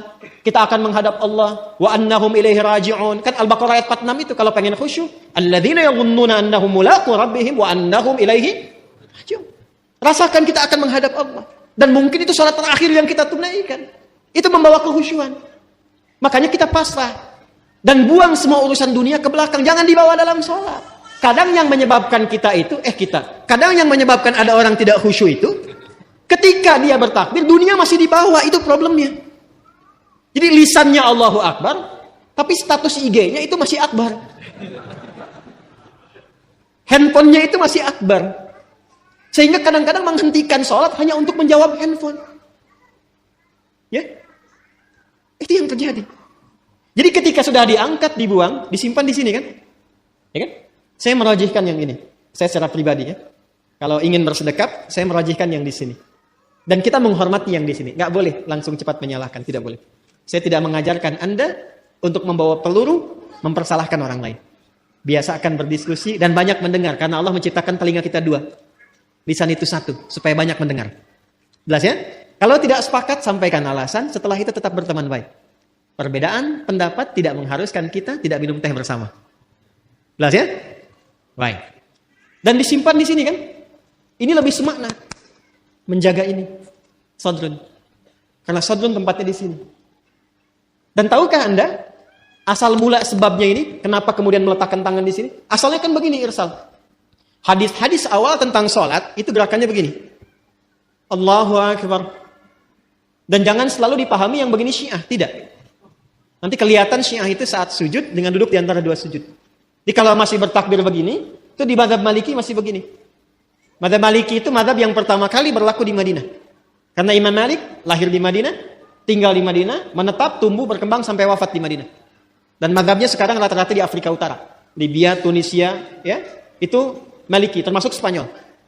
Jadi kalau misalnya Anda ke Mekah, umrah atau haji, semoga yang belum berangkat bisa dimudahkan insya Allah. Tidak cukup dengan amin, nabung. Jadi kalau takbir ada yang begini, ya, Allahu Akbar, ya, itu jangan ditanya, jangan diajak ngobrol. Itu posisi pertama begini, ya, jelas ya. Dan kalaupun ada yang memilih begini, nggak apa-apa. Itu mazhab yang pertama. Pertama kali Nabi mengajarkan sholat seperti ini. Jangan diajak ngobrol. Kalau ditanya, gak usah jawab. Allahu Akbar. Ibu Syiah ya? Bukan saya epi. Gak usah dijawab. Udah, dia lagi sholat. Jelas? Ada kejadian. Seseorang berbuat salah. Kesalahannya cukup besar. Bahkan dari riwayat menyebutkan termasuk dosa-dosa yang seharusnya dihindari. Dosa besar. Lalu apa yang terjadi? Dia datang kepada Nabi untuk dihukum. Ini Masya Allah sahabat dulu itu. Jadi kalau berbuat salah, ini yang mahal ini. Mengakui diri ke hadapan hakim tertinggi, minta untuk diluruskan. Bahkan tidak sungkan dihukum. Bukan bersembunyi dan sulit dicari gitu. Ya, itu datang sendiri. Datang. Ya Rasulullah, saya berbuat salah, tolong hukum saya. Itu qadar Allah menjelang sholat. Ini Nabi bilang, sudah, sholat aja dulu. Begitu sholat, turunlah kemudian Quran surah ke-11 Hud. Ayat ke-114.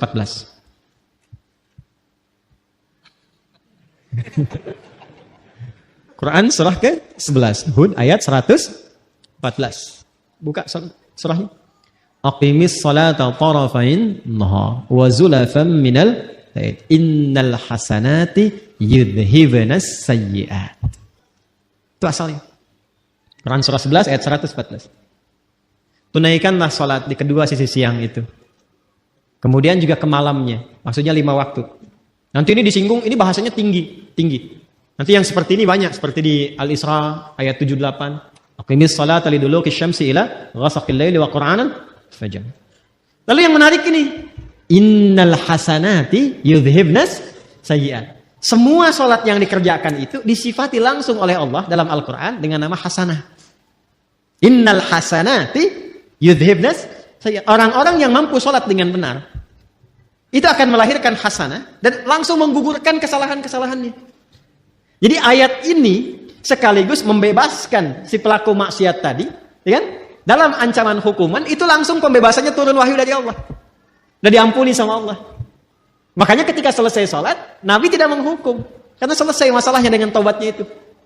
Ya, selesai masalahnya. Makanya kalau ada persoalan, jangan semua masalah itu di broadcast, dibikin status, diselesaikan, curhat sama Allah atau minta solusi pada yang sekiranya memberikan solusi. Saya tarik lagi, apa hubungannya dengan ini? Jadi begitu selesai tuntas ini, salat yang ditunaikan, turunlah ampunan Allah Subhanahu wa taala dan disebut dengan hasanah. Innal hasanati yudhibnas sayyi'at. Apa hubungan dengan pembahasan kita? Sangat nyambung. Karena ketika turun ayat itu sekaligus memberikan sebuah penguat dan penegas bahwa salat itu bila dikerjakan dengan benar termasuk rangkaian ibadah, dia mampu menekan perbuatan-perbuatan maksiat dan merubah keburukan itu menjadi hasanah. Sedangkan hasanah itu bagian dari konsepsi takwa. Coba Al-Arba'in, ini ngaji hadisnya sampai mana ya? Coba Al-Arba'in dibuka yang nomor 18 itu. Ya. Kalau saya nggak keliru nomor 18 tuh. An Jundub bin Junadah wa Mu'adz bin Jabal radhiyallahu taala anhuma qala Rasulullah sallallahu alaihi wasallam ittaqillaha haitsuma kunta wa atbi'is sayyi'atal hasanata tamhuha. Kan kalimat hasanah dibuka dengan takwa di situ kan? Hei, mana hafalannya nih? Hafal satu-satu bagian hidup kita itu. Ittaqillaha haitsuma kunta, tingkatkan takwamu kepada Allah dimanapun kamu berada. Kalau mampu meningkatkan takwa akan melahirkan hasanah. Hasanah itu yang akan menutup segala keburukan-keburukan. Makanya kalau orang salatnya benar, muncullah kemudian rambatan-rambatan kebaikan, tertutup peluang-peluang setan untuk menggoda, yang keluar yang baik-baiknya saja. Itu yang menjadikan digambarkan dalam salat ketika kita kemudian angkat tangan, simpan di sini, menutup ini, tutup, jaga, dan lihat baik-baik. Cara menutupnya kan begini. Ini sekali lagi, ini bukan ilmu otak-atik ya. Ini hasil riset. Coba lihat baik-baik. Yang ditutup yang kiri kan? Yang tutup yang kanan kan? Begini kan? Bukan begini ya? Awas, kanan di depan, begini. Yang menutup, kiri di dalam. Baru begini kan? Dan ada 3 cara. 3 cara. Yang telapak ini, ketemu punggung di sini. 1. Kemudian ini bisa menggenggam, bisa begini. Bisa begini, bisa menggenggam. Sama antara laki-laki dengan perempuan. Ini 1. Yang kedua, ini pergelangan. Ketemu pergelangan di sini. Ini. Di sini, begini. Yang pertama begini. Ini, telapak ketemu punggung, begini. Bisa digenggam. Yang kedua, ini pergelangan ketemu pergelangan di sini. Dan itu langsung ya, gak usah diukur dulu. Allah. Langsung ya. Yang ketiga lewat dikit di sini, tapi nggak sampai sini. Lewat dikit di sini. Jadi di sini lewat dikit ke sini, tapi nggak sampai ke sini. Ya, awas nggak sampai dan ini nggak disukai. Bahkan ada beberapa yang menyebutkan riwayat yang sampai tidak disukai seperti orang sombong. Ya orang sombong. Kadang-kadang kalau ngawasin proyek bangunan kan begini gitu. Jadi bukan di sini. Hati-hati ya. Hati-hati yang subuh-subuh ke puncak tuh kadang-kadang begini. Di sini. Nah ini, lihat-lihat, ini kanan, ini kiri, ini mahal sekali. Saya ingin gambarkan begini. Kalau Anda berbuat sesuatu yang baik, itu sering diilustrasikan dengan kanan atau kiri. Kalau Anda berbuat sesuatu yang buruk, jangan Anda lah, ada yang berbuat yang buruk, diilustrasikan dengan apa? Kanan atau kiri? Aliran kiri, umumnya dianggap baik atau buruk? Pemikiran kiri, nyeleneh kan? Umumnya buruk kan? Maka ketika seseorang pernah berbuat kesalahan dalam hidupnya, dan tidak ada manusia yang sempurna. Jika Anda pernah berbuat salah, jangan diekspos. Segera tutup dengan yang kanan, tutup dengan kebaikan. Maka yang baik itu akan menutup yang buruk dan tidak pernah muncul lagi ke permukaan. Itu yang dimaksud innal hasanati yudhibnas sayyi'at. Jadi bukan dibikin status, bukan dibuka, bukan diobral. Nggak nyangka ya. Itu udah nyangka.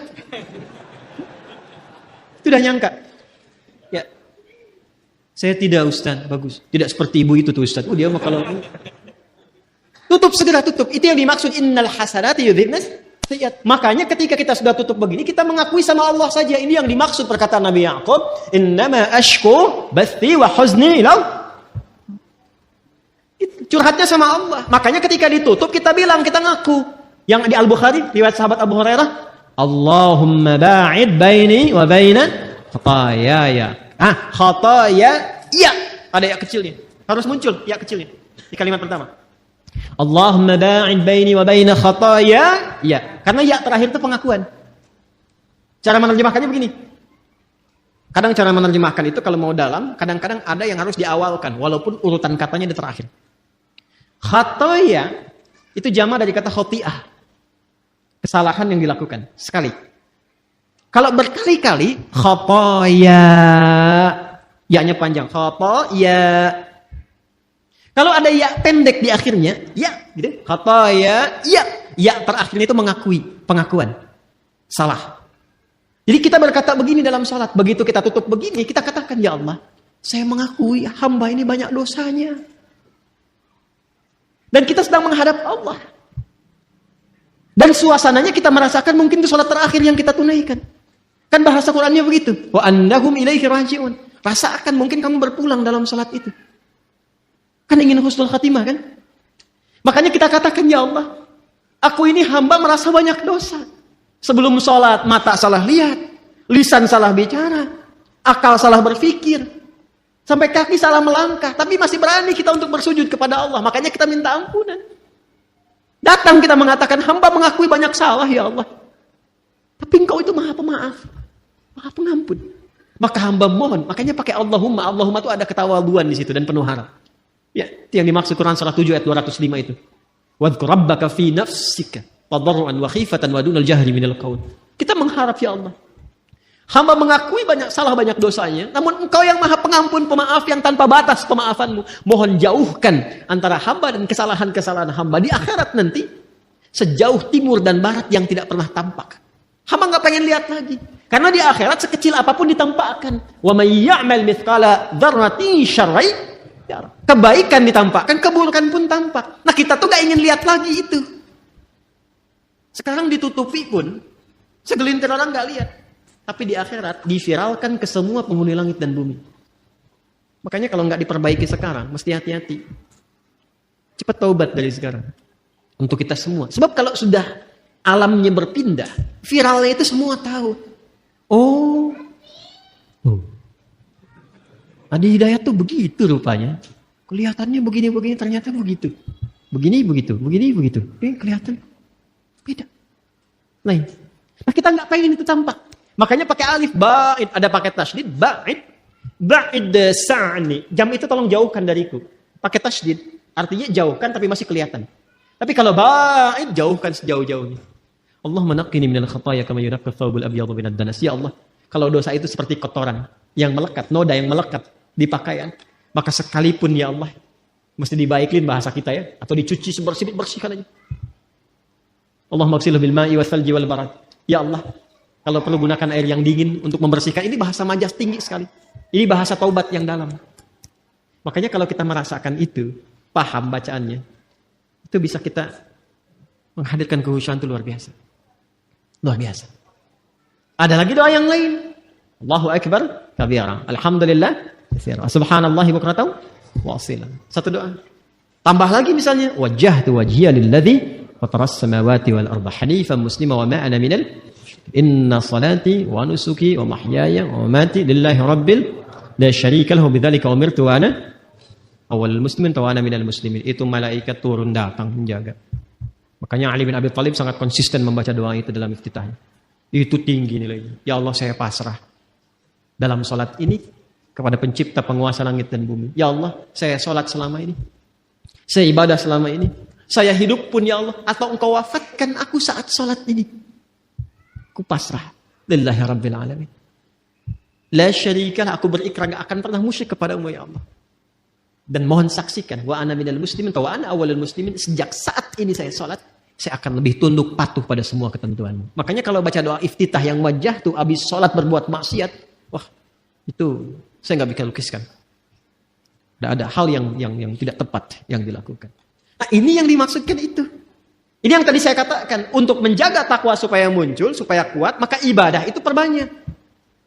Di antaranya salat, makanya salatnya tingkatkan. Yang 5 itu standar yang pokok itu. Tambah, semua menu salat keluarkan. Dan rasakan perbedaannya. Rasakan perbedaannya. Rasakan bedanya, bedakan rasanya, dan pasti akan terasa bedanya. Menunya keluarkan menunya. Apa saja salat sunnahnya. Ya, dari mulai pagi, siang, sore, sampai ke malam. Lalu saya sih menyarankan pada diri saya dan mengajak pada teman-teman, sepanjang hidup, berusahalah semua menu salat pernah ditunaikan. Ya, berusahalah. Rinci dulu. Minimal walaupun cuma sekali misalnya yang sunnah. Ketika dihisab di hari kiamat, alhamdulillah rapat kita bagus. Semua jenis sholat pernah kita kerjakan. Ya, sholat jenazah pernah? Halo, kenapa begini? Jenazah pernah? Itu langka itu. Ya, makanya kalau ada sempatkan, kalau memungkinkan. Makanya pahalanya tinggi, 1 qirat sebesar gunung. Dan sholat-sholat yang lainnya maksimalkan. Nah, apalagi yang lainnya, semua jenis ibadah. Baca Quran ibadah tidak? Ibadah. Makanya Quran itu tembusnya langsung ke jiwa. Wa syifaa'un lima fis sudur. Mana Qurannya? Syifaa'un lima fis sudur. Sedangkan setan tugasnya memberikan waswas. Alladzi yuwaswisu fi sudur linnas. Lawan dari itu apa? Quran. Makanya kalau orang rajin baca Quran, bacanya benar, setan menjauh. Menjauh setan. Apalagi misalnya infak. Infak itu untuk melapangkan jiwa. Berbagi itu bisa melapangkan hati. Sama dengan memaafkan orang lain. Memaafkan, menahan amarah. Sama dengan infak itu kalau nggak lapang hatinya, nggak mungkin bisa berbagi. Makanya infak itu disandingkan dengan menahan amarah dan memaafkan orang. Itu satu sandingan di Ali Imran ayat 134. Alladzina yunfiquna fis sarra'i wad dharra wal kadhiminal ghaidha wal 'afina 'anil nas wallahu yuhibbul muhsinin. Dan itu ciri orang takwa. Karena ayat 133-nya berbicara tentang ciri orang takwa. Kan Anda tulis tadi, Quran surah 3, ayat 133 sampai 134. Wasari'u ila maghfiratin mir rabbikum wa jannatin 'arduha as-samawati wal ardu uiddat lil. Siapa orang takwa yang punya surga seluas langit dan bumi ini? Dikasih surga seluas langit dan bumi, lapang sekali. Bagi siapa? Bagi orang yang lapang hatinya. Apa cirinya? Gemar berbagi, bisa memaafkan, menahan amarah. Itu latihan. Latihan. Dan pada akhirnya kita berpikir tentang akhirat. Jadi merenungkan tentang akhirat, tentang kematian, kita akan pulang dan sebagainya. Itu bisa memperkuat jiwa takwa kita. Sehingga itu yang membuat kita gemar ibadah. Kan bekal akhirat itu ibadah. Ya kan? Harta yang kita bawa itu sekarang, itu sifatnya duniawi. Baru jadi bekal akhirat kalau dipakai ibadah. Antum pakai sepeda berapa banyak tuh? Hah? Udah dipakai ibadah belum? Udah berapa kali mengantarkan ke masjid dibandingkan dengan dipakai ibadah subuh? Jalan-jalan, sepedaan, bikin grup. Kenapa grup yang nggak dibawa untuk ke masjid? Ikut ta'lim, pakai sepedanya. Hah? Pakai motornya. Apa jawab hisab di hadapan Allah di hari kiamat? Aku berikan nikmat kepadamu berupa nikmat A yang tidak aku berikan pada hamba yang lain. Dia nggak punya sepeda, jalan dengan kaki dan sendal jepitnya itu ke masjidku. Kamu aku kasih mobil A, mobil B, motor C, sampai sepeda yang paling mahal. Yang di bumi cuma ada satu. Nggak sanggup mengantarkan kau ke masjid. Belum bisa dipakai ibadah. Buka lemari. Lihat semua jenis pakaian yang ada di lemari itu. Udah dipakai ibadah belum? Kelihatannya sederhana. Tapi itu bisa meringankan hisab. Minimal pakai dulu ibadah. Ya, saya mencoba membiasakan begitu. Jadi kalau ada apapun itu, baju, walaupun cuma kaos, pakai, tutup lagi, pakai sholat dulu. Jadi ketika ditanya, ya di hidayat, ada nikmatku di hari, ya Allah, Engkau maha mengetahui, ya Allah. Mulut kan dikunci, bajunya bicara. Dan dia bersaksi, aku pertama kali dipakai, ya Allah, sholat. Menyembahmu, sujud kepadamu. Wah, itu indah tuh, tenang hati kita tuh. Tenang. Nah sekarang, malam ini tinggal kita evaluasi diri. Apakah pancaran-pancaran itu sudah keluar dari ekspresi tubuh kita dari ujung kepala sampai ujung kaki? Itu yang dijaga, dimaksimalkan sampai kita berpulang. Bila kita mampu berlatih itu, yang pertama Allah berikan ke dalam jiwa. Tanda-tanda mendapatkan perubahan itu, tanda-tandanya. Pertama diberikan ketenangan dulu. Ketenangan. Makanya kata sodrun, itu dilekatkan dengan insyirah, syarah. Syarah itu lapang, tenang, nyaman. Nabi ketika mendapatkan ketenangan, turun Quran surah Al-Insyirah. Surah 95 itu kan? 94, 95 At-Tin. Ya. Alam nashrah laka sadrak. Itu kan sadrun. Ya, alam nashrah laka. Bukankah sudah kami lapangkan keadaan jiwamu ya Muhammad sallallahu alaihi wasallam? Makanya bedanya Nabi Muhammad dengan Nabi Musa digambarkan di Quran. Lapang Nabi Muhammad lebih lapang. Nabi Musa itu sebelum berdakwah ke Firaun, doa dulu. Rabbi syrahli sadri. Qala rabbi syrahli. Quran surah apa? Taha. Ayat berapa? 25. Kan? Qala rabbi syrahli sadri. Wa yassir li amri. Wahlul 'uqdatam yafqahu. Ya Allah, lapangkan hatiku supaya kalau dikasih maki Firaun karena hatinya lapang, enggak banyak berefek. Sebab kalau berefek sedikit saja Nabi Musa tersinggung, keluar kata-kata jadi karena beliau nabi. Firaun, ya Allah, keterlaluan nih. Wafatkan aja sekarang, wafat. Hikmah enggak tampak. Ya. Jadi beliau berdoa, Rabbi syrahli sadri. Berdoa dikabulkan. Nabi Muhammad enggak minta turun ayat alam nashrah laka sadri. Nabi Musa berdoa, wa yassirli amri. Dikabulkan. Nabi Muhammad enggak minta turun ayat wa nuyassiruka lil yusra. Wa yassirli amri wa nuyassiruka lil yusra. Itulah keindahannya. Nah, itu diwariskan kepada kita ajaran-ajaran itu. Karena itu beruntung umat Nabi Muhammad itu. Dan alhamdulillah, saya kalau melihat karakteristik di Indonesia itu Masya Allah. Bakat-bakat kemuliaannya itu tinggi. Bakat baiknya ada. Tinggal peningkatannya dan penempatannya dengan cara yang benar. Ya, di luar itu hujan besar, banjir, bisa banyak gelisah. Di Jepang itu banjir bisa bunuh diri. Di kita banjir pakai berenang. Hujanan. Nah, jadi sekarang tugasnya kita keluarkan lagi. Sampai pertama hati lapang dulu. Nah, jiwa kalau sudah lapang, kelapangan ini bagian terakhir. Maaf ya, di bagian terakhir. Kelapangan yang diperoleh dari hasil ibadah, itu disebut tuma'ninah namanya. Apa namanya? Ingat, ada sakinah, ada tuma'ninah. Beda. Sakinah itu kelapangan yang diperoleh setelah masalah itu hilang. Sedang ada masalah nih. Tuntas masalahnya. Biasanya kalau masalah selesai, hati lapang kan? Nah, kelapangan hati setelah masalah itu hilang, itu disebut sakinah namanya. Ya. Iya. Ibu berharap sakinah di rumah tangga? Bapak, teman-teman berharap sakinah di rumah tangga? Samara itu kan sakinah, mawadah, dan rahmah. Ingin dapat sakinah? Nah, berarti ingin punya masalah. Nanti setelah hilang itu, ada ketenangan, itulah sakinah. Tumaninah beda. Ketenangan yang diraih lewat proses ibadah. Karena itu dalam sholat, kita kenal ada tumaninah, bukan sakinah. Coba lihat. Ada tumaninah dalam ruku ada? Tumaninah dalam sujud ada? Maksudnya apa? Ruku sampai tenang. Ingat, ini kadang, mohon maaf, saya tidak bermaksud menyalahkan. Hanya mungkin kurang lengkap dalam memahami. Ya, hatta tatma'inna raki'an, sampai kamu tenang dalam ruku itu. Maksudnya begini, ruku sampai merasakan ketenangan. Darah mengalir dulu, enak. Sudah posisi yang enak, baca doa, doanya teresap dalam jiwa. Sudah dapat ketenangan itu baru bangkit i'tidal. Makanya Nabi itu kadang-kadang rukunya lama. Tapi proporsional kalau sedang sholat berjamaah. Sangat proporsional. Itu yang dimaksudkan. Latihan-latihan tumakninah itu yang dilakukan dalam ibadah, itu nanti akan melahirkan ketenangan kepada kolbu. Sifatnya nanti terbawa, kolbunya itu menjadi tenang. Itu yang dimaksud Quran surah 13 ayat 28. Ala bidzikrillahi tatma'innul. Yakinkan pada dirimu, semakin banyak zikirnya, hati menjadi tenang. Dan semua ibadah itu di Quran disebut zikir. Salat disebut zikir, Quran surah ke-20 ayat 14. Wa aqimis sholata lidzikri. Baca Quran disebut zikir karena Qurannya pun zikir. Quran surah 15 Al-Hijr ayat 9. Inna nahnu nazzalna dzikra wa inna lahu lahafidun. Menghafal Quran disebut zikir. 4 kali disebutkan. Quran surah 54 ayat 17, 22, 32, 40. Wa laqad yassarnal Qur'ana lidzikri fahal min muddakir. Berdoa disebut zikir. Makanya kalau kita sedang berdoa, hati cenderung lebih tenang. Punya masalah, terus kita berdoa. Bukankah setidaknya ada ketenangan dalam jiwa? Karena itu doa disebut zikir. Quran surah 7 ayat 205. Wadhkur rabbaka fi nafsika. Ya, tadarruan wa khifatan wa dunal jahri minal qaul. Ba'da salat kita zikir kan? Subhanallah, alhamdulillah, Allahu akbar sampai tenang itu. Ya kan? Itu ada di Quran surah 4 ayat 103. Fa idza qadaytumus salata fadhkurullaha qiyaman wa qu'udan wa 'ala junubikum. Itu zikir. Apa manfaat zikir? Ala bi dzikrillah tatma'innul qulub. Kolbunya menjadi tenang. Ketika kolbu tenang, nafas ikut tenang. Karena nafas itu ada dalam kolbu. Maka sifat nafasnya akan berubah.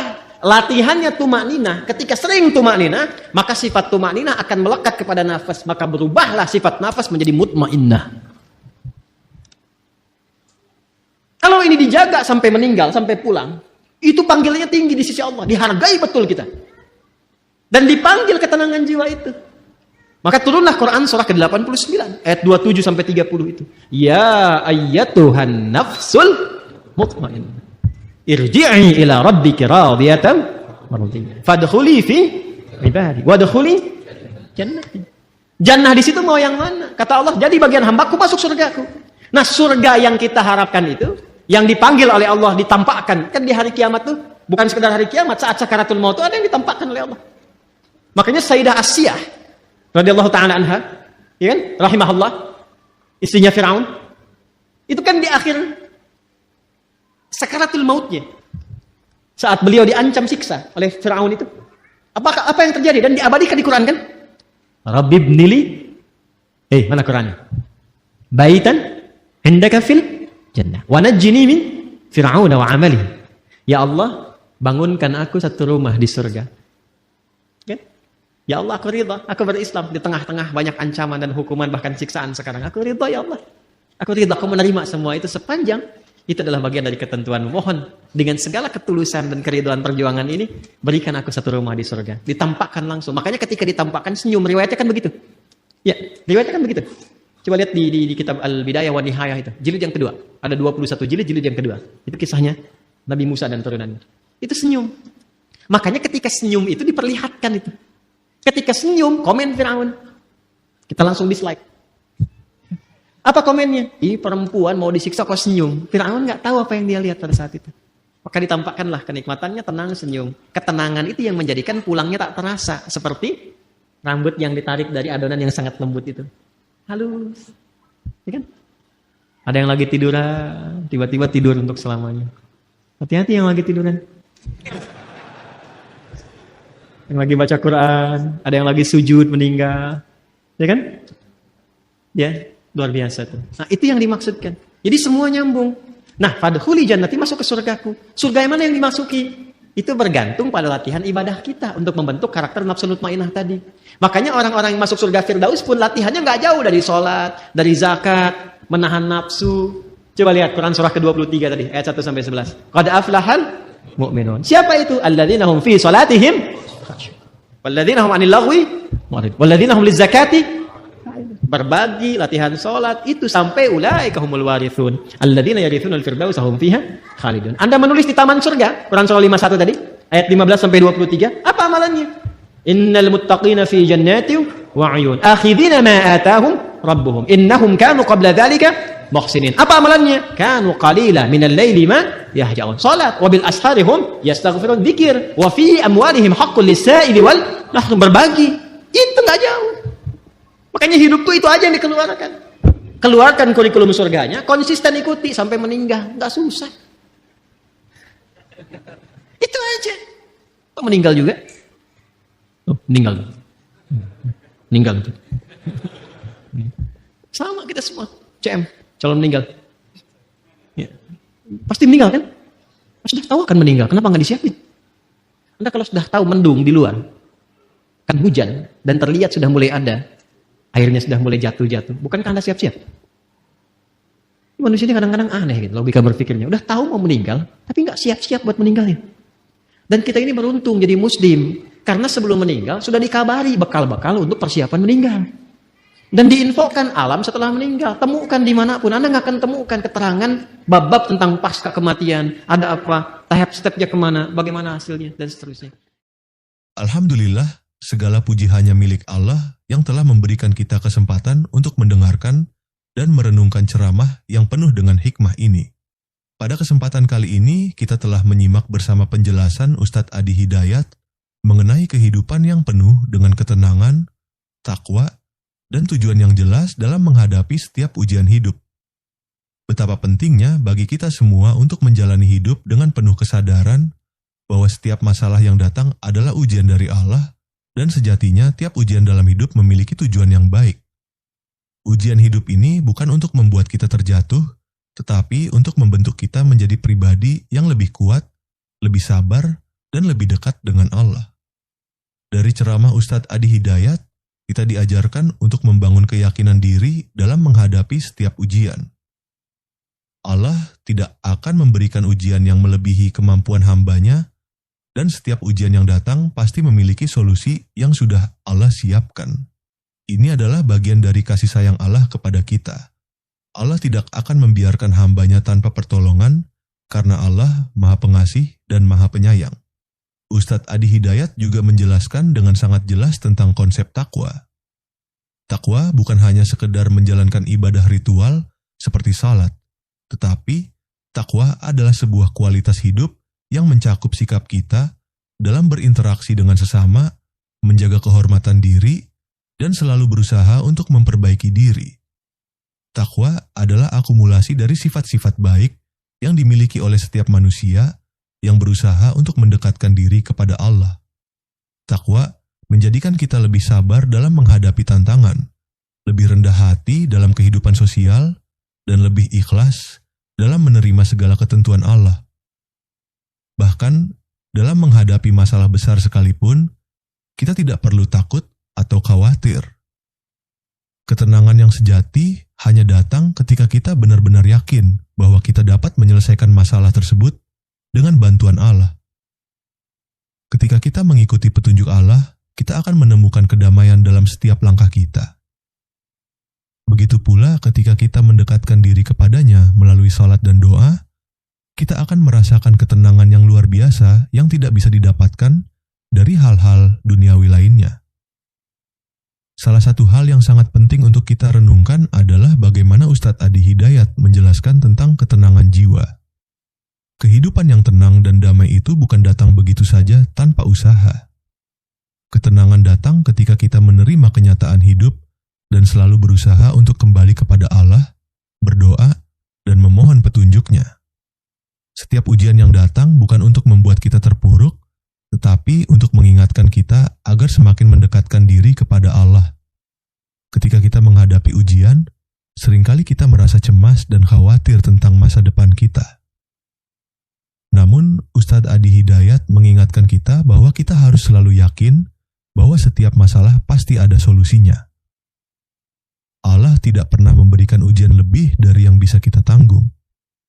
Dengan keyakinan ini, kita dapat lebih mudah menjalani hidup dengan tenang dan tidak terjebak dalam kegelisahan. Melalui ceramah ini, kita juga belajar bahwa hidup ini bukan hanya tentang mengejar materi dan kesenangan duniawi, tetapi tentang bagaimana kita bisa memperbaiki diri dan menjalankan misi hidup kita di bumi ini sesuai dengan petunjuk Allah. Ustadz Adi Hidayat menjelaskan bahwa kita diutus ke dunia ini untuk memakmurkan bumi dan melaksanakan ibadah dengan penuh keikhlasan. Setiap tugas yang kita emban di dunia ini adalah bagian dari ibadah kita kepada Allah. Bahkan, pekerjaan sehari-hari yang kita lakukan, jika niat kita benar dan sesuai dengan petunjuk Allah, bisa menjadi ladang pahala. Penting untuk diingat bahwa konsep hidup yang tenang ini datang dari pemahaman yang mendalam tentang takwa. Takwa yang sejati adalah takwa yang mendalam dalam jiwa kita, yang tercermin dalam setiap tindakan dan keputusan yang kita buat. Ketika kita memiliki takwa yang kuat, kita akan menjalani hidup ini dengan penuh rasa syukur, sabar, dan optimis. Bahkan ketika dunia terasa penuh dengan masalah, kita tetap harus yakin bahwa Allah selalu ada bersama kita. Dengan keyakinan ini, kita akan lebih mudah menjalani kehidupan dengan senyuman dan penuh harapan. Setiap kesulitan yang datang akan terasa ringan jika kita menghadapi dengan hati yang penuh dengan ketenangan dan keyakinan pada Allah. Jika kamu merasa bahwa ceramah ini memberikan manfaat dan membuka hati kita untuk lebih memahami makna kehidupan yang penuh dengan ketenangan dan takwa, mari kita sebarkan kebaikan ini kepada orang lain. Like, share, dan subscribe channel ini agar lebih banyak orang yang bisa mendapatkan manfaat yang sama. Jangan lupa juga untuk mendoakan Ustadz Adi Hidayat. Semoga beliau selalu diberi kesehatan, kekuatan, dan keberkahan dalam setiap langkah dakwahnya. Tulis doa terbaik Anda untuk Ustadz Adi Hidayat di kolom komentar. Karena setiap doa yang kita panjatkan untuk orang lain akan kembali kepada kita dengan kebaikan dan pahala. Semoga Allah memberikan rahmatnya kepada kita semua dan menjadikan hidup kita penuh dengan ketenangan, kebahagiaan, dan keberkahan. Terima kasih telah menyaksikan video ini hingga akhir. Semoga kita semua bisa terus meningkatkan kualitas ibadah dan takwa kita kepada Allah, serta menjadikan hidup ini sebagai sarana untuk mendekatkan diri kepadanya. Wassalamualaikum warahmatullahi wabarakatuh.